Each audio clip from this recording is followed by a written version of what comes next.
Welcome back to Physics 142.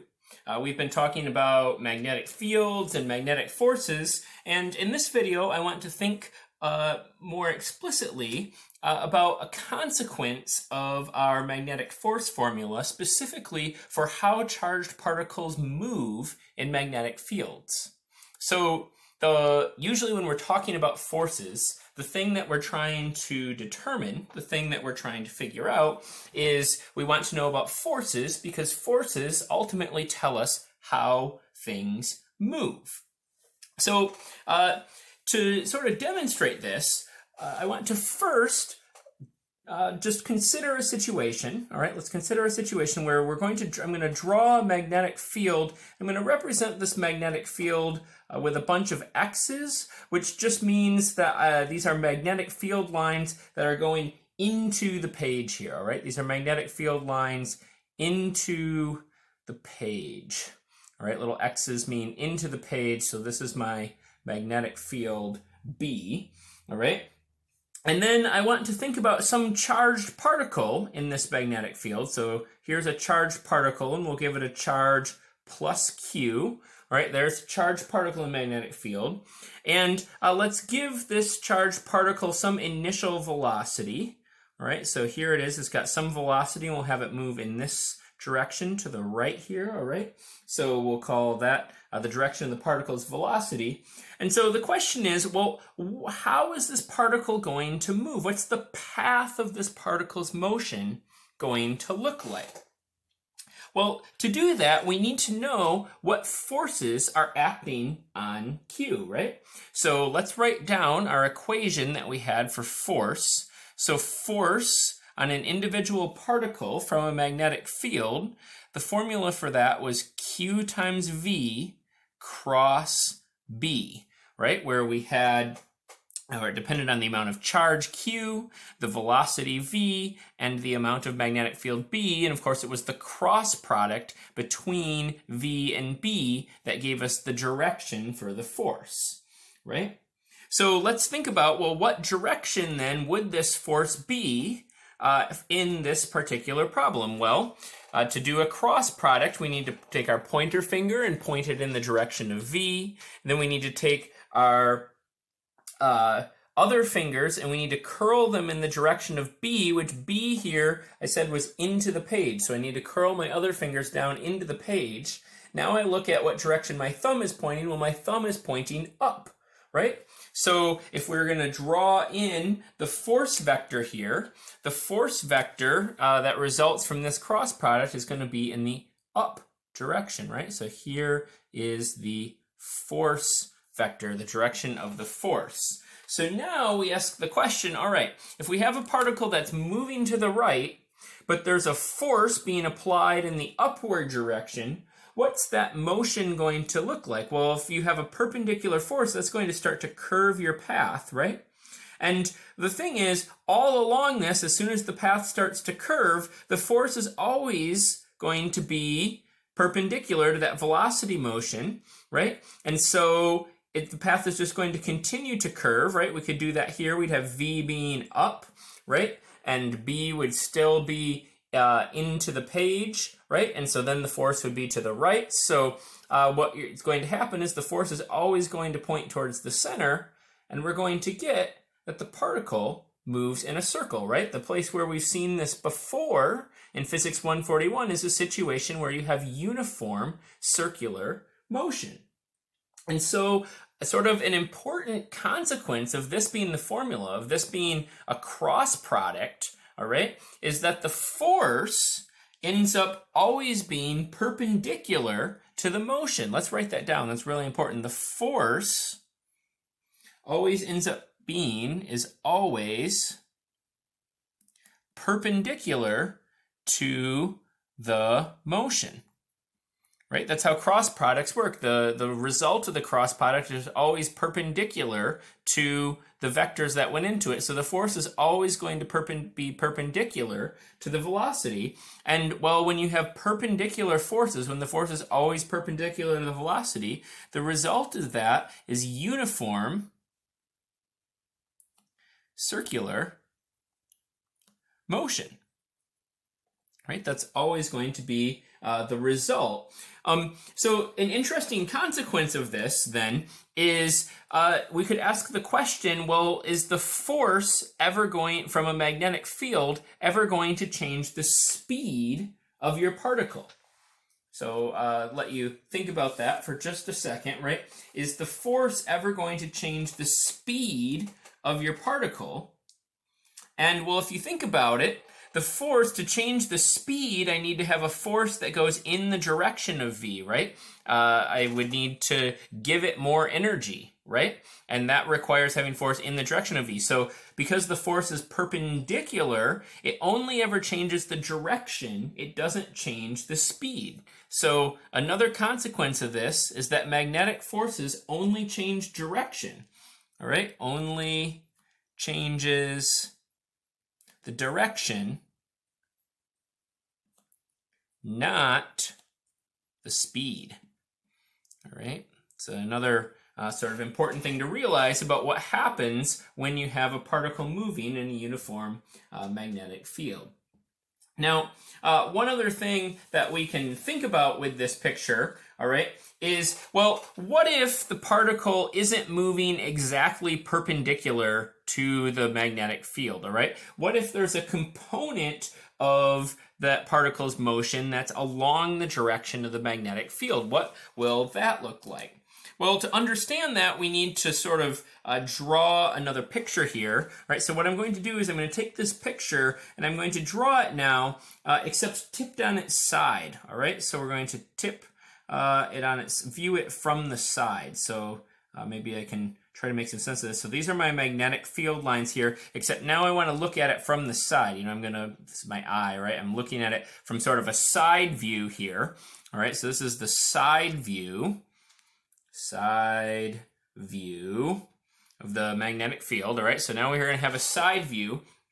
And so the what we're interested in is we still have our particle down here, all right? Here's our particle, all right? But now the particle, from sort of this picture, the particle's moving toward me, right? The motion of the particle is toward me. So if I was to look at this, well, it would mean that the particle would sort of move, you know, up and then down, right? Up and then down from my perspective, right? As it went around in a circle, I would just see it move up and down, right?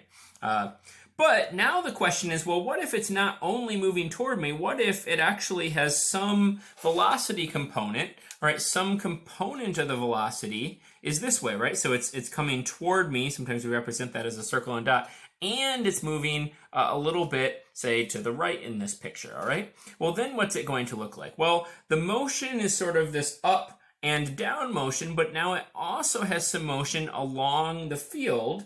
And so, but the thing is, this motion along the field, that doesn't provide any acceleration, right? That's just going to stay constant. It's always just going to move a little bit along the field. So the result is that you're going to move in a circle, but also along the field lines. And so that ends up being sort of a spiral pattern. So rather than just going, you know, up and down, now you're going to go up and curve, right? And then come back down. And then, you know, trying to draw this is a little tricky, right? But, you know, it comes down and is going to spiral and spiral, right? And spiral.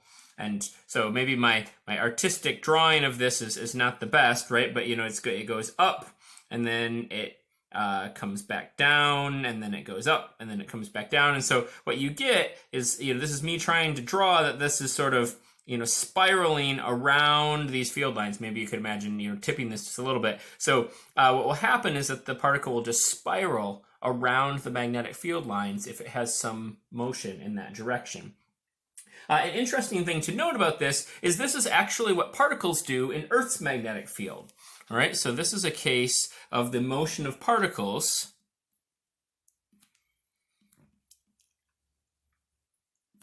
in Earth's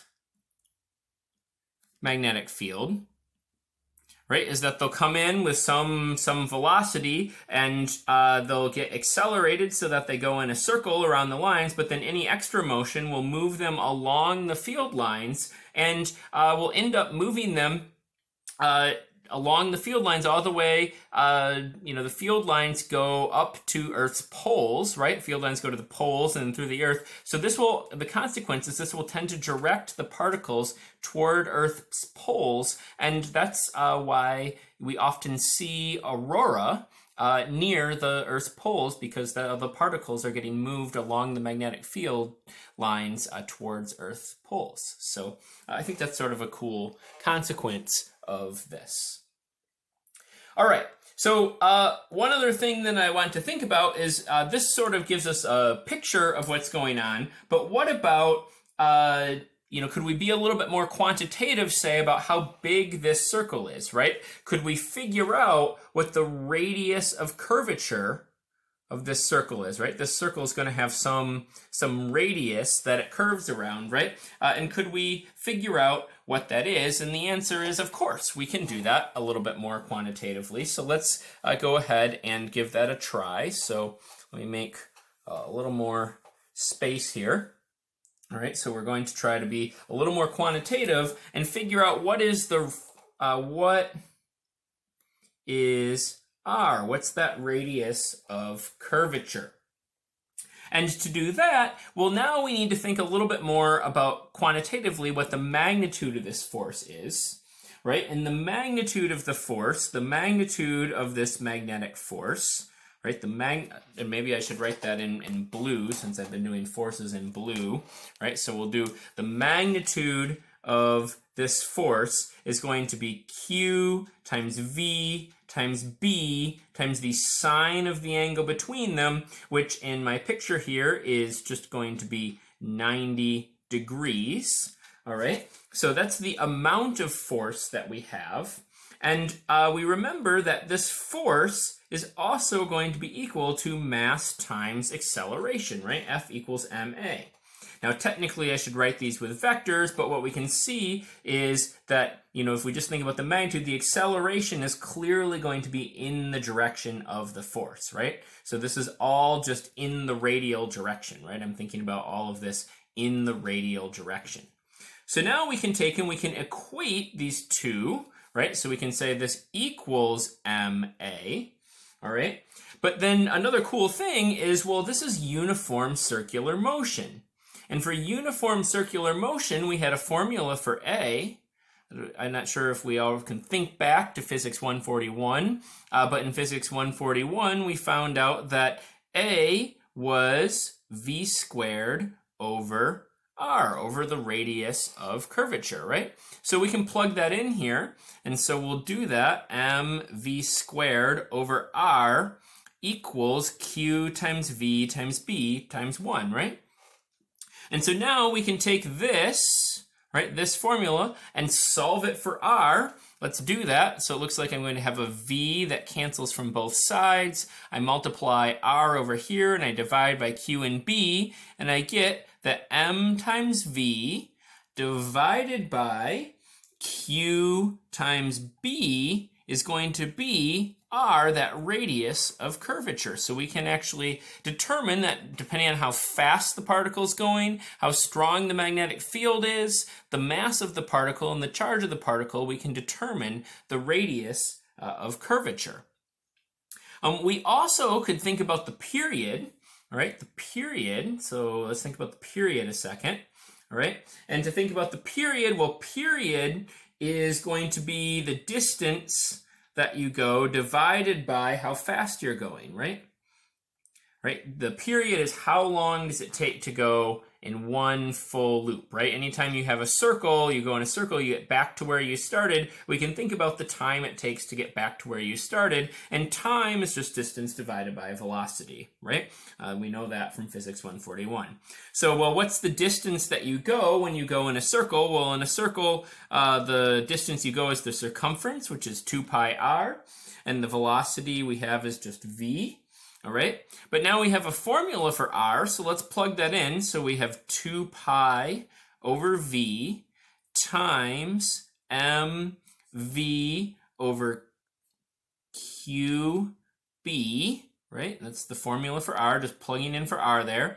Looks like the v's are going to cancel, and I'm left with just 2 pi m divided by QB, all right, equals the period, all right? So now we figure out the period, and this is actually a really cool formula. What this says is that if you could measure the period of a particle moving in some magnetic field that you know how strong it is, then the only things that that period depends on are the mass of the particle and the charge of the particle. So if you know one or the other of the mass or the charge, you can determine the other one, right? If you know you have something with +1 worth of charge, you can determine the mass, or vice versa. Or people are often interested in sort of the mass to charge ratio. If you know how strong your magnetic field is in the period, you can automatically get the mass to charge ratio.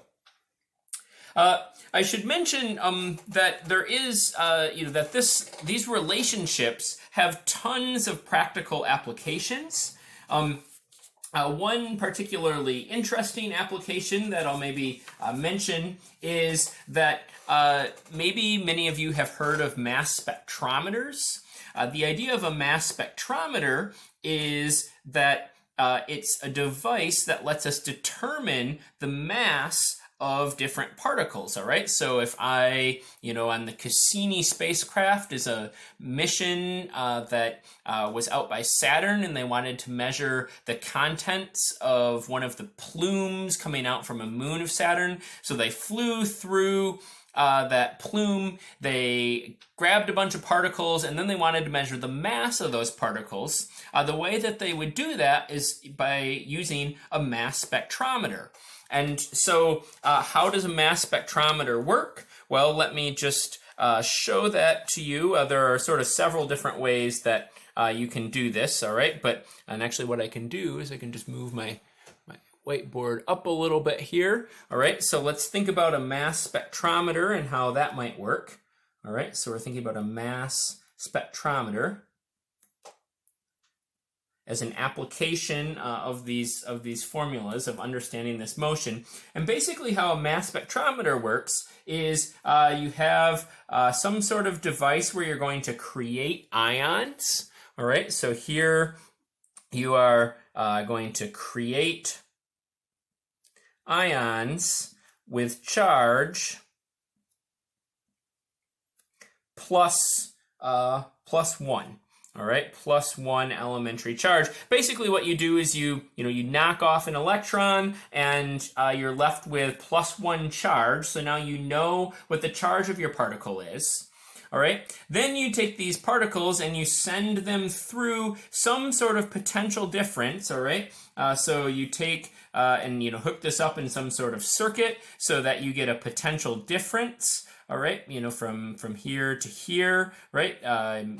Connect that to some sort of battery so that you get a potential difference. I guess this would be the positive end, wouldn't it?